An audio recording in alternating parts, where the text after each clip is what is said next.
What's up, YouTubers? This is your boy Big Metroid Fan 9 coming to you with another video game review. And in this review, I'm going to talk about the game Alien vs. Predator, which was released on the Super Nintendo by Activision, which was pretty much North America and Europe, and IGS, which that company made it, which was put in Japan and stuff. And pretty much this game is based off of the I want to say the Dark Horse comics of the same name, Alien vs. Predator, and then there's also the Capcom arcade cabinet of the same name, which has no connection to this one as far as plot wise. You know what I'm saying? Speaking of the plot, essentially the plot of the game is that in the city New Shanghai on the planet Vega 4, there was this work crew that was doing some underground construction work when they found a colony of xenomorphs which attacked them, and the xenomorphs got on the surface of New Shanghai and attacked the citizens of that city. And the citizens pretty much put out a distress signal to Earth, mentioning that they was in trouble and stuff. And a predator ship just happened to be passing by that particular planet and picked up the distress signal. So the predator ship decides to go to Vega 4 to hunt the xenomorphs and all that. Now there are 9 different stages in the game where the predator faces off against different types of xenomorphs. You know what I'm saying? Uh, so a lot of them are differentiated by the colors and stuff like that, but you still fight different types of xenomorphs and everything. And there are also 6 bosses in the entire game, you know what I'm saying, which would include like a xenomorph gorilla hybrid, a flying queen, also pretty much like a snake hybrid xenomorph and stuff like that. And the last boss is the xenomorph queen. Now, I find that the xenomorph queen is essentially the toughest boss in the entire game. You know what I'm saying? I guess they say the toughest one for last and stuff like that.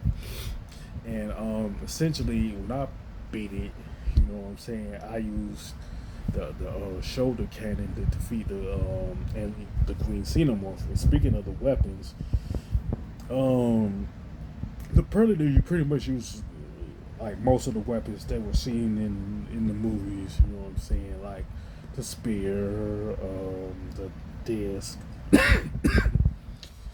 um, the shoulder cannon, and you pick up this invisible orb, in which they can't see you. Of course, it's like if you pick up the invisible orb at the right time, that's when they can't see you. But if they happen to see you before you get it, they'll somehow manage to see you and stuff like that. Plus,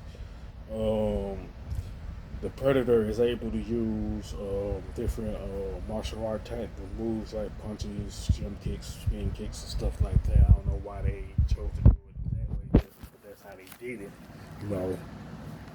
Now, the graphics and design for Alien vs. Predator on Super Nintendo are okay, but there are a lot of better looking games that were released on the Super Nintendo, like Legend of Zelda: Link to the Past, Donkey Kong Country Trilogy, and Super Metroid, and there's others that I can rattle off, but you get the point of that, you know what I'm saying?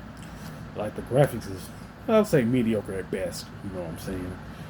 Now, the controls and gameplay are decent, but I just don't get why they chose to have the Predator using the martial arts kits alongside the weapons, you know.